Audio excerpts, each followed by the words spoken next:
Hello, and welcome to the Spicy Pod's Sleep Stories. I am Michael, and tonight we step into a city glittering with secrets where two strangers meet under false pretenses, each hiding behind a carefully crafted lie. She's a luxury hotel heiress desperate to escape her gilded cage. He's a tech genius guarding his heart from fortune hunters.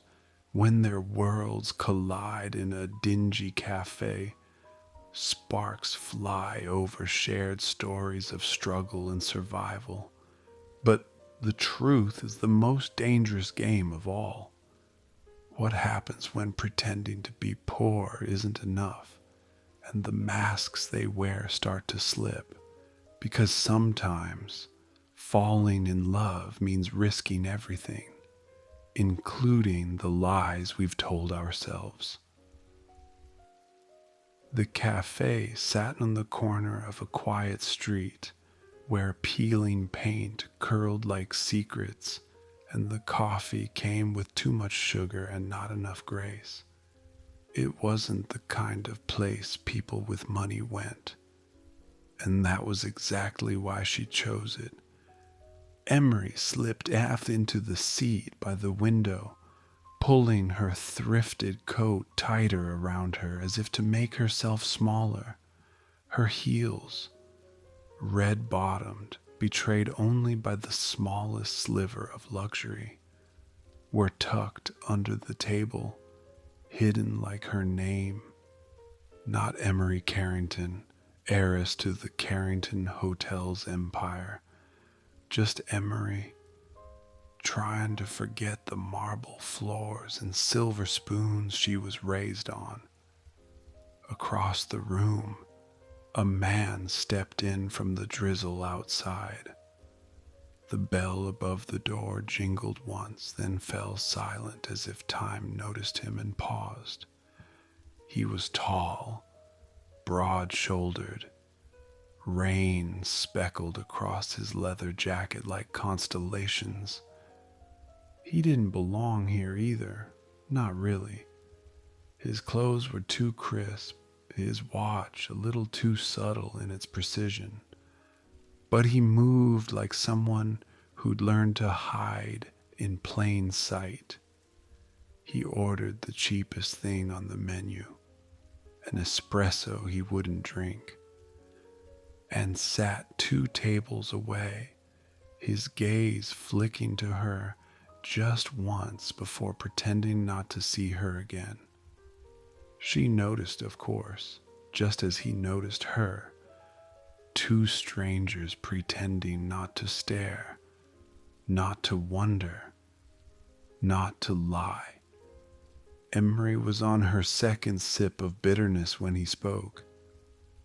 "You come here often?" he asked, casual, almost lazy in the way someone too smart pretended not to care.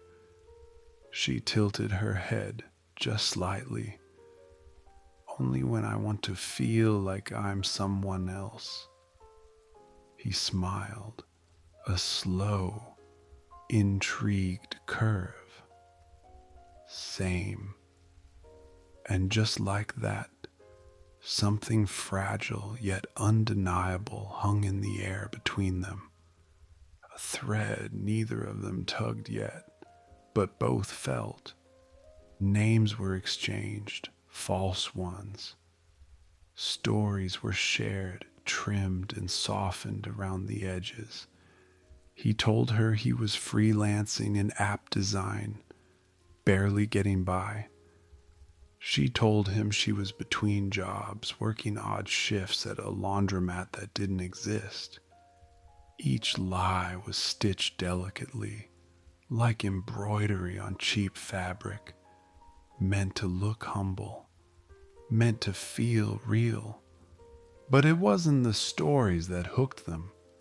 It was the way she laughed, light but edged in sorrow, and the way his eyes crinkled when he listened like he meant it.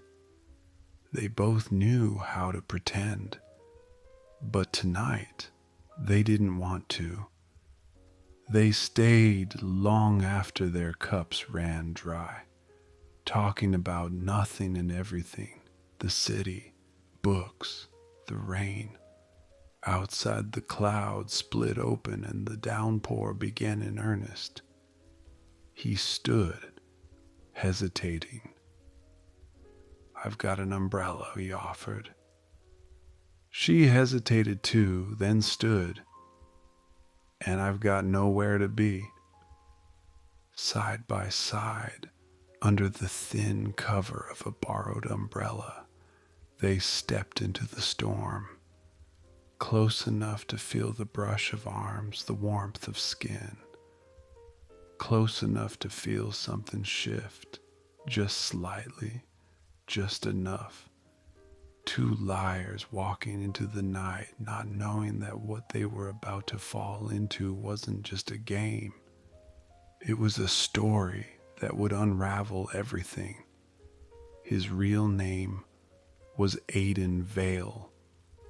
Not Aiden from Brooklyn who builds apps in his garage, but Aiden Vale, founder of a tech startup valued in the millions, son of an investment mogul and Manhattan socialite.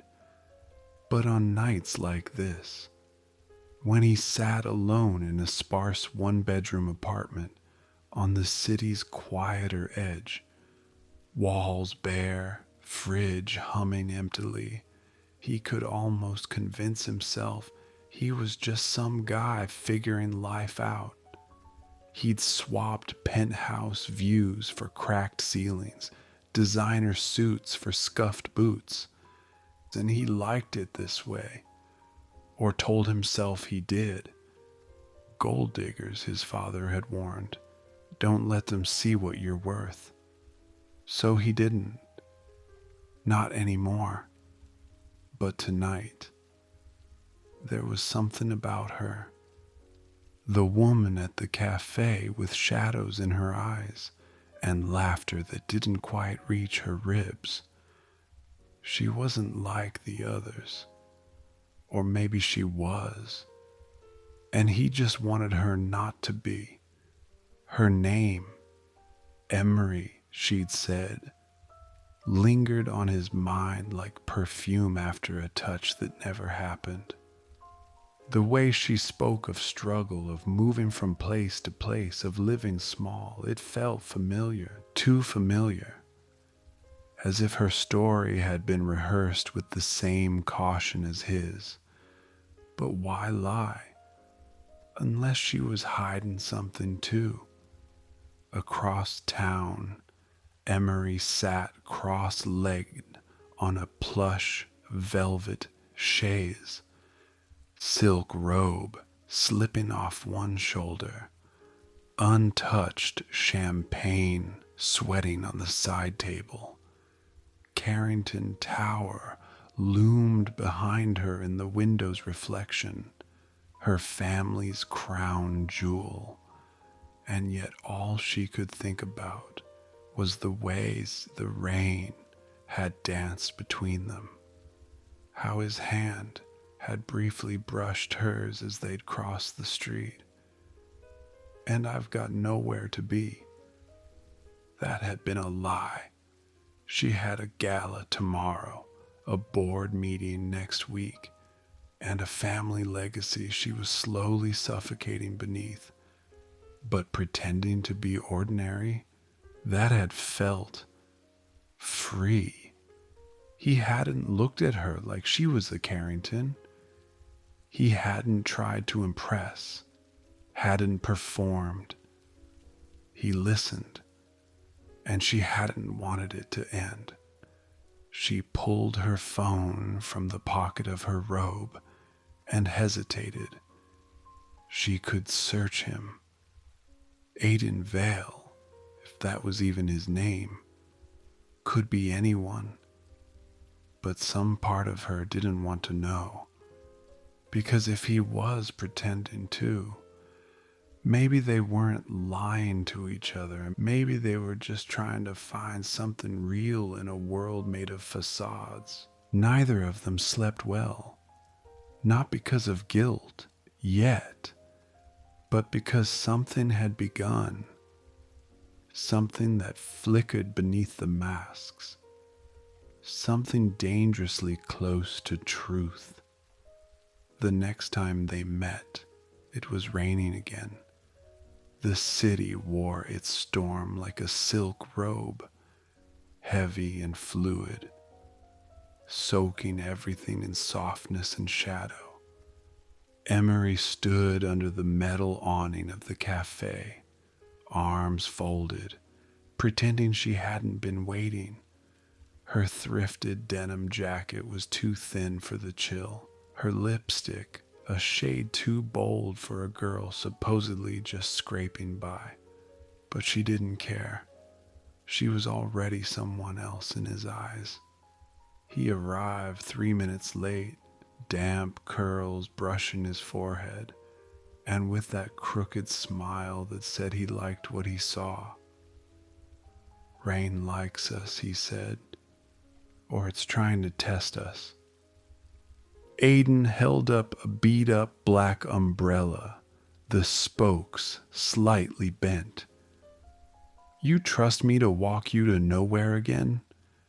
She didn't hesitate. "Everywhere I need to go feels better with a lie and an umbrella."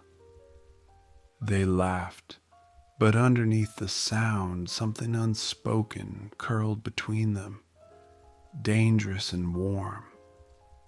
They walked without direction, shoes splashing through silver puddles. The umbrella forced them close. His shoulder brushed hers every few steps, and once by accident or design.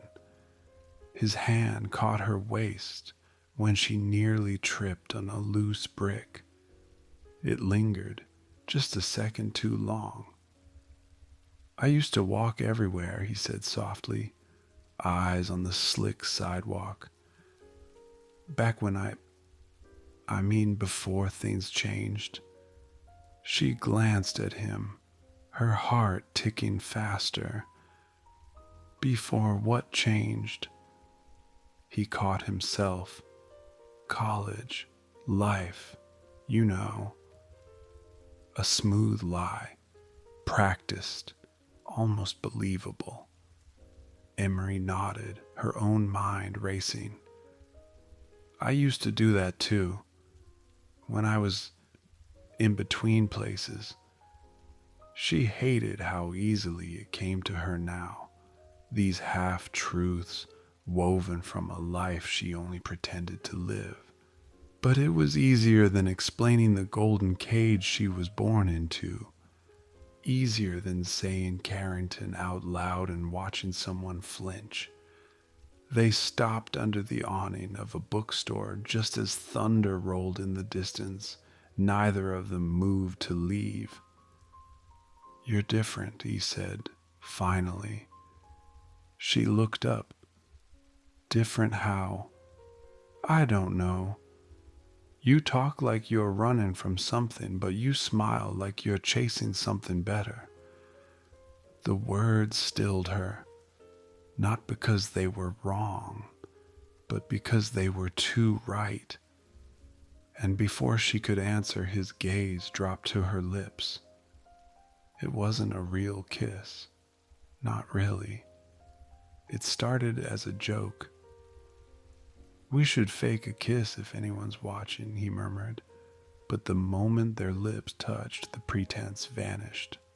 Warm, intentional.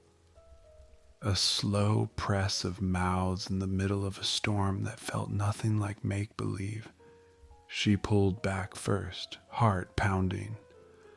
"We're not being watched," she whispered. "I know."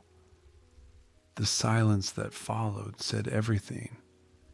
Back in his apartment that night, Aiden sat on the edge of his bed, dripping and dazed.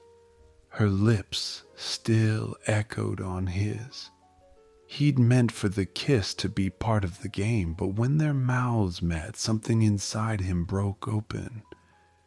He didn't want her to be pretending. He wanted her to be real. And yet, wasn't he the one still lying?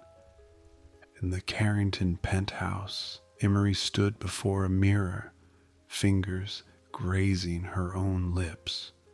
She hadn't planned to kiss him, hadn't meant to feel like she belonged there, under that bent umbrella, wrapped in his scent and warmth. He was supposed to be a distraction, a fantasy built on lies. So why did one kiss feel more honest than anything in her real life? It started with a knock. Aiden opened the door to find Emery standing there with a takeout bag in one hand and a bottle of wine in the other. Rain clung to her lashes again, always the rain, but this time she smiled like she'd decided something. "I need a place to crash." He blinked. Did something happen? "Yeah," she said. "My landlord is awful, and my ceiling decided to collapse. At least that's the story I'm telling. The real reason is, I kind of hate going home." He stepped aside. She walked in. Just like that. He watched her move through the space like she already belonged, dropping her bag by the door, shrugging off her jacket, pulling her hair into a messy knot that exposed the slope of her neck. She didn't need to ask if she could stay. He didn't need to say yes. It was already written somewhere in the electricity between them. It was supposed to be temporary, just a few nights, maybe a week. He offered her the couch. She stole his t-shirts. They shared takeout on the floor. And at night, they talked like people who had nowhere to be and nothing to hide, except they were both hiding everything. "Should we pretend to be roommates?" she asked one night, her legs curled beneath her on the couch, wine glass in hand. He raised an eyebrow. "You mean like, in case someone asks?" "No," she smirked. "I mean for fun. You're a broke app guy. I'm a broke laundromat girl. We're platonic, completely normal. Very boring." "Sure," he said, voice rougher than he meant. "Totally boring." And just like that, it became their inside joke. They made fake chore lists, fought playfully over imaginary bills, took turns grocery shopping for snacks and dollar ramen. But it wasn't boring. Every night she was there, the tension built like steam behind a sealed window. The couch suddenly felt smaller. Her laugh lingered longer. His shirts looked better on her than they ever had on him. She brushed her teeth beside him. She fell asleep on his shoulder during a bad movie. And one morning she emerged from the bathroom, wrapped in only a towel, steam trailing behind her, eyes sleepy, lips parted.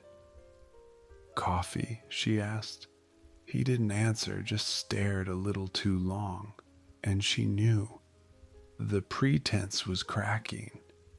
One evening, as they cleaned up from a roommate dinner of takeout sushi and boxed wine, he caught her watching him. "What?" he asked. She bit her lip. "Do you ever forget we're lying?" He dried his hands on a towel and leaned against the counter. "All the time." And there it was. Honesty slipped in like a secret between breaths. Her voice softened. Do you ever wish we weren't? He looked at her, really looked, her bare feet on the tile, his hoodie hanging off one shoulder, her eyes full of something unspoken. All the time, he said again. And in that moment, the lies they told the world, the fake jobs, the fake struggles, the fake roommate arrangement didn't matter, because something real had rooted itself in the middle of the performance, and neither of them knew how to stop it from growing. The storm had passed, but the sky remained unsettled. It was one of those nights where the world felt quieter than usual.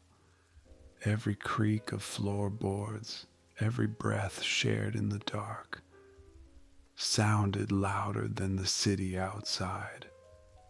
Emery lay on the couch, wrapped in one of Aiden's oversized blankets, staring at the ceiling like it might give her answers. The dim glow of street lights bled through the blinds, painting silver stripes across her skin. In the quiet, her lies pressed heavier on her chest than the fabric covering her. She wasn't sure when it happened, when this game stopped feeling safe. Maybe it was the first time she fell asleep to the sound of his voice, or the moment he handed her a mug of tea with that sleep soft smile, like caring for her was something he didn't have to think about. Across the room, his door was slightly ajar. She could see the edge of his bed, the blur of his silhouette turned toward the wall. "Are you awake?" she whispered. A pause. Then softly, "Yeah." She sat up. "Can I?" "Yeah." No need to finish the sentence, he already knew. She padded across the cool floor, bare feet silent, blanket still wrapped around her like armor. She slipped inside his room and stood there a moment, unsure, until he moved over, making space beside him. She climbed in without a word, curling her legs beneath her, facing him in the dark. Neither of them reached for the other, but the space between them hummed, electric and waiting.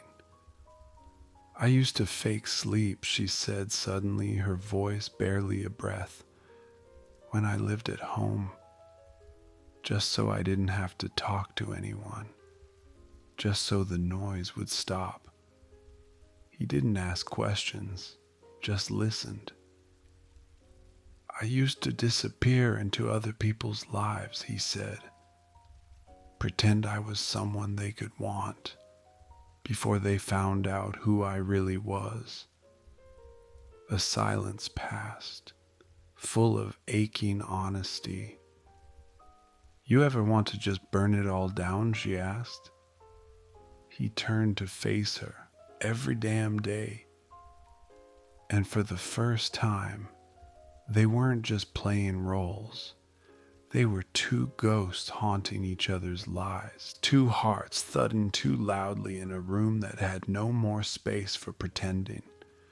His hand brushed hers beneath the blanket, just fingers grazing, testing the edge of permission. She didn't pull away. "I don't want to fake this part," she whispered. "I don't think I can," he said. Their foreheads touched first, then breath, then lips, softer than the rain, warmer than the wine they'd forgotten to finish. It wasn't a kiss meant to impress or distract. It was slow, gentle, deep enough to feel real, and when it ended, they didn't speak, didn't rush. They just lay there, fingers tangled, lies forgotten for a few minutes longer than they should have. Because for tonight, truth didn't need to be spoken. It had already been felt. The morning after felt too quiet. The city still moved outside their window, honking, grinding, waking. But inside the apartment, everything was still. Emery stood at the kitchen counter in one of his button-down shirts, her hair a tousled halo around her face, stirring coffee she didn't plan to drink. The kiss from the night before still pulsed on her lips, like a secret trying to escape. It hadn't been part of the plan. They were supposed to keep it light, safe, pretend. But the way he had touched her, slow, reverent, like he was memorizing her, had nothing to do with make-believe. Aiden emerged from the bedroom, shirtless, rubbing the back of his neck like sleep had only deepened his confusion. He looked at her, and for a moment his expression was unreadable. Then he smiled, too easily. "Morning." "Morning," she echoed, her voice thinner than she intended. They talked, but it wasn't real conversation. It was filler, weather, errands, her imaginary job, his imaginary client. The air between them was too thick, too aware, and underneath it all, the kiss lingered like a bruise. That evening, they went out. A hole-in-the-wall bar with flickering neon, where no one would recognize her name and no one would ask his net worth. They sat close in a corner booth, pretending once again to be ordinary, but the tension had changed. It wasn't the sweet ache of maybe, it was the heavier burn of what now. She leaned in, smiling as she traced the rim of her glass. "You're quiet tonight." "I kissed you," he said bluntly. "We kissed." She nodded slowly, forcing playfulness. "You did. I let you. We're very convincing." His brow twitched. Was that all it was? She met his eyes. Wasn't it? A beat passed, a long, aching beat, and then he kissed her again, harder, less gentle, like he was trying to find the answer between her lips. It wasn't sweet. It was consuming. She kissed him back until she realized they were both pretending again, pretending this was still just a game. But it wasn't. She pulled away first, lips flushed, voice shaking. "We're lying to each other." He froze. "What are you talking about?" "You're not who you say you are," she said, heart racing. "And neither am I." He stared at her like she'd just split open something sacred, but neither of them spoke the truth. Not yet. Instead, she grabbed her jacket, heart pounding, mind spinning, and left. Not because she didn't want him, but because she wanted all of him, and she didn't know if that version of him even existed. He didn't follow, not because he didn't care, but because he was terrified she was right, and terrified of what he might lose if she ever found out just how much he was hiding. Days passed, but it felt like weeks. They still shared the same apartment, the same coffee pot, the same late night silences that now spoke louder than any words. But something had shifted. The kiss had made them real, and that terrified them both. Emery watched him from across the room as he typed furiously at his laptop, glasses perched low on his nose. He looked like the man he claimed to be, overworked, underpaid, trying to launch an app no one had heard of, except she'd seen the slip last night. The watch. He'd forgotten to take it off. A limited edition chronograph. Too rare, too clean, too intentional. She knew watches. Her father collected them, and that wasn't a timepiece someone scraping by wore. Her suspicion flared, quietly, guiltily. She wasn't one to talk. Her handbag, carefully tucked behind the coat rack, was worth more than 3 months of fake rent. But now, she couldn't stop looking at him through a different lens. Who are you really, Aiden Vale? Across the room, Aiden was doing the same. His laptop was a prop. His freelance work a lie. He'd searched her just once. Not with her full name, he didn't have that, but with the face burned into his memory. And he'd found something, a picture, blurry but unmistakable. Emery Carrington stepping out of a black car in Millen, smiling beside her father. Heiress, socialite, not a laundromat worker.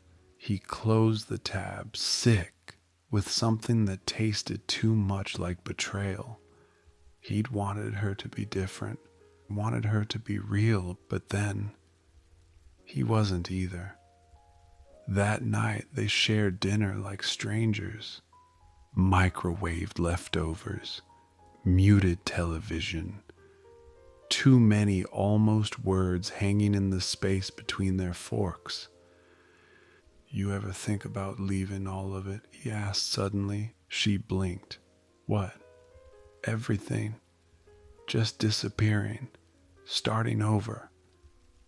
She leaned back in her chair, tucking a leg beneath her.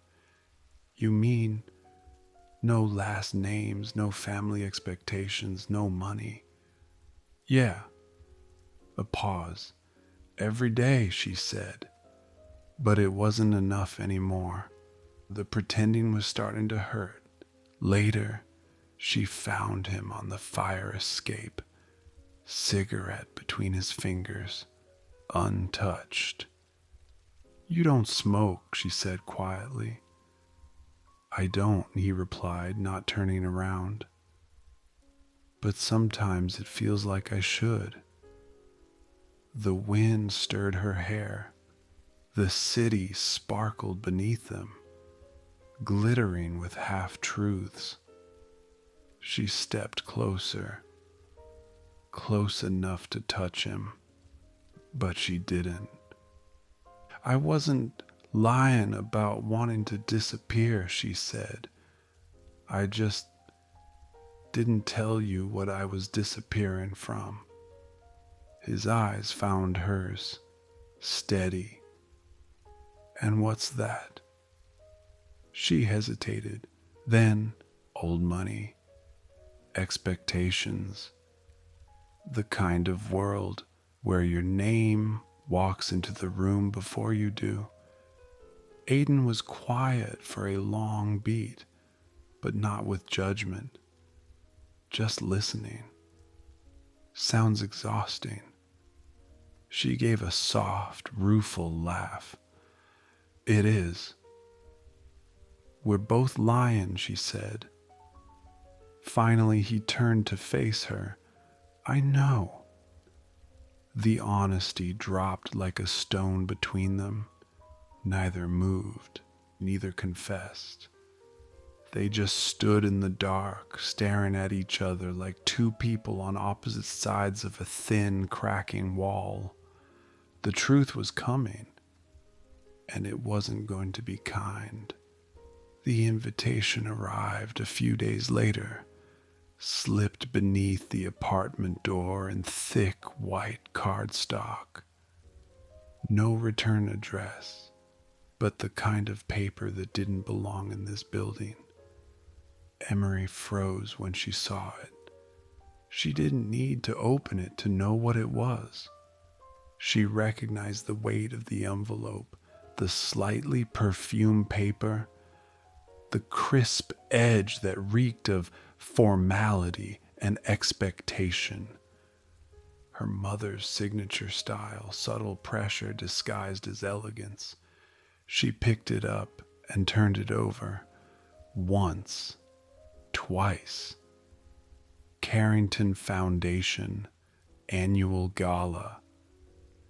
The name practically pulsed beneath her fingers. She hadn't told Aiden her last name. Not yet. But a few nights ago, on the fire escape, she'd admitted enough that she came from money, old money, that her world was polished and cold and demanding, that her name walked into rooms louder than she ever wanted it to. It wasn't the whole truth, but it was a crack, and now this envelope felt like it might split everything wide open. She left it on the kitchen table for hours untouched. Eventually, Aiden noticed. He didn't say anything at first, just watched her from across the room.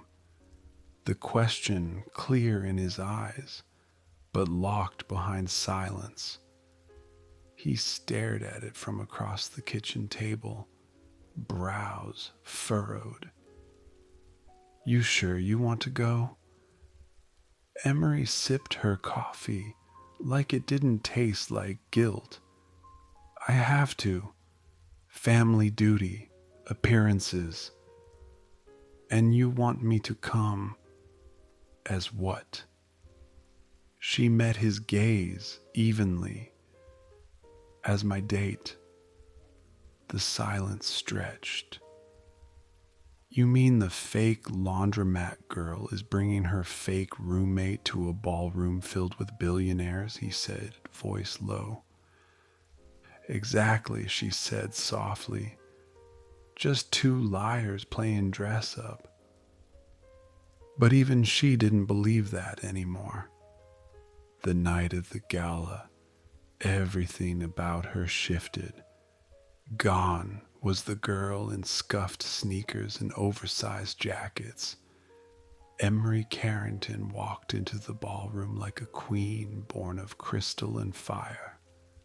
Draped in black silk, diamonds kissing her collarbone, her posture regal, her gaze unreadable, and beside her, Aiden Vale didn't look out of place at all. He wore his tux like a second skin, hair slicked back, jaw sharp, body carved in confidence. No struggling tech boy tonight, no awkward smiles. He belonged here, and it shook her. They were no longer pretending to be less than they were. They were finally showing what they'd always hidden. The whispers started almost immediately. "Is that Carrington's daughter? Who's the man on her arm? I thought she was in Europe." Aiden ignored them, mostly. But it wasn't until someone called her Emery Carrington to his face, formally, reverently, that it hit him in full. This was the real her. The one with security details and designer heels and a last name that bought silence. And somehow, he'd fallen for her without knowing any of it. Later, as they stood near the marble terrace, the skyline flickering behind them, he said quietly, "You're not who I thought you were." She turned to him slowly, her face unreadable in the moonlight. "Neither are you." He looked down at his glass. "I Googled you. I found out your name," he admitted. "I saw a photo, Milan, stepping out of a car." She nodded slowly, no denial in her eyes. "I figured you knew. I didn't want it to be true." She turned to him, hurt flashing in her expression. "Why?" "Because I was falling for the girl in ramen-stained t-shirts," he said. "Not the one who grew up in glass towers." She looked down. "That girl was always real. I just couldn't let her have my name." A moment passed, thick, aching. Then she stepped closer. "Do you want to yell at me?" "No." "Do you want to leave?" she asked quietly. His jaw tightened. "Yes." But he didn't move, because underneath the hurt and confusion, something else still pulsed, something far more terrifying than betrayal. Want. Raw, aching want for the girl who wore lies like armor and looked at him like she was still searching for the boy beneath his. "You didn't choose me for me," he said bitterly. "You chose me because I didn't know who you were. And you didn't fall for the real me," she whispered. "You fell for the version of me that made you feel safe." Another silence, one that said, "We're both right and we're both wrong." And then, because pain always finds the nearest exit, she turned to walk away, but his hand caught her wrist, not hard, not desperate, just enough. "Don't go," he said, voice rough. She turned back, and for a moment, the luxury around them fell away. No names, no net worth, no lies. Just two people in a crowd of masks holding on by a thread. The silence between them lingered long after the gala lights faded. They returned to the apartment, not as lovers, not as liars, but as something quieter.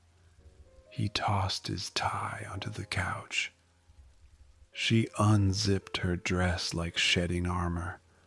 Neither spoke, neither knew where to begin, because there were no more half-truths to hide behind, only the terrifying honesty of everything. In the low light of the living room, Aiden finally asked the question he'd been avoiding. "Why me?" She turned slowly, robes cinched tight, eyes shadowed.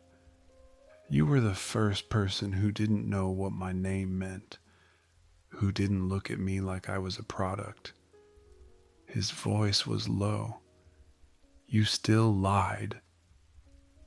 "I had to," she whispered. "I wanted to be someone else for once. Someone free."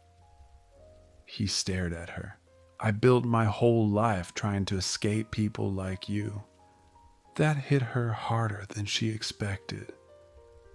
And then she whispered what she'd never admitted aloud. "Me too." He dropped into the couch, hands in his hair. "God, Emery, you're Carrington and I..." She waited, quiet, braced. I'm not some broke coder, she exhaled. I know. His head snapped up. You do? I noticed the watch, the way you tip waiters, the way you talk about money like someone who's never truly lacked it. He laughed once, sharp and bitter. My company's valued at $40 million. Her lips parted. I figured it was something like that. So we've both been playing the same game. Yeah, she said. But the rules stopped making sense the moment I started falling. The room stilled. You what? She looked at him. No more masks. No more pretense. I fell for the version of you who didn't need to impress me, who made dollar ramen taste like a date, who kissed me like the world could wait. A long, charged silence stretched between them. And then he said softly, I fell too. But we lied, she said. Doesn't that ruin everything? He stood, slow and deliberate, until they were eye to eye. It only ruins it if we stay there. A breath, a choice, and then his hand on her cheek, her arms sliding around his waist. The kiss was different this time, not stolen, not part of a game, real, slow and aching and true. Everything they'd built on lies was shattering, but something stronger was rising in its place. That night they lay tangled in bed, for the first time not pretending to be poor or pretending to be anything at all. They told each other everything. Where they came from, what they ran from, what they feared, and what they wanted. And it wasn't money, it wasn't power, it wasn't status. It was each other. The morning light crept gently across the sheets, painting their skin in soft gold. For the first time in a long while, Emery felt the weight of the world lift, if only for a moment. They lay tangled, bare not just of clothes, but of all the carefully constructed walls that had kept them apart. No longer the heiress or the tech founder hiding behind masks, just two souls trying to breathe freely. Aiden's fingers traced lazy patterns along her spine, memorizing the truth beneath the surface. I don't want to pretend anymore, he murmured, voice thick with something like relief. She smiled, head resting against his chest. Neither do I. They talked then, not about facades or fears, but about dreams they'd never dared voice aloud. About mistakes and hopes and the strange, fragile thing called trust. It wasn't perfect. Old doubts still flickered like shadows in the corners. But for the first time, they faced those shadows together. They learned how to listen without judgment, how to ask without accusing, how to hold space for each other's scars. Then slowly, the lies they'd worn like armor began to fall away, because love, real, messy, complicated love, was the only thing worth being naked for. The fragile bubble they'd built burst the moment Emery's phone buzzed relentlessly during breakfast. Her mother's name flashed on the screen, sharp and demanding. Aiden saw the hesitation in her eyes, but said nothing as she answered, voice calm yet steel-edged. The conversation was brief, but when she hung up, the tension was thick enough to slice through. "They know," she said softly. "They know what?" he asked, heart tightening. "That I'm with you." Aiden nodded slowly, understanding the weight behind those words. The Carringtons were a force, a legacy built on power, influence, and appearances. A relationship like theirs wasn't just a secret to keep, it was a threat. That afternoon, Aiden's phone rang. An unfamiliar number, but one that sent a chill down his spine. "Your little secret's getting harder to hide," the voice said coldly. "Watch your back." Threats, warnings, shadows creeping in from their separate worlds. The lies that once shielded them now seemed to have invited danger. They met that evening in the quiet sanctuary of their apartment, walls closing in with whispered fears. "We can't keep running," Emery said, hands trembling. "We have to fight," Aiden replied, determination hardening his features. For the first time, the masks were off, not just between them, but to the world. Together they vowed to face whatever came, armed with truth, love, and the fierce courage they'd found in each other. The world outside was watching, waiting, but inside their shared space, everything shifted. No longer a game, no longer a lie. Hand in hand, Emery and Aiden faced the floodlights of their realities. Family expectations, whispered rumors, and the heavy weight of legacy pressed down, but neither flinched. She spoke first, voice steady. "I am Emery Carrington, and I choose this, us." He followed, unwavering. "I am Aiden Vale. No more hiding, no more running." Their truths, spoken aloud, shattered the last walls between them. And in that moment, something rare bloomed, something neither money nor status could buy. Freedom, trust, a love born not from perfection, but from the courage to be seen fully, vulnerably, and together. They stepped forward not as two liars wearing masks, but as two souls unveiled, stronger for their scars, brighter for their truths. The lies they once wore became just stories, echoes of the past fading beneath the light of their real, raw, and unwavering love. I hope you've enjoyed tonight's story. Good night and sweet dreams.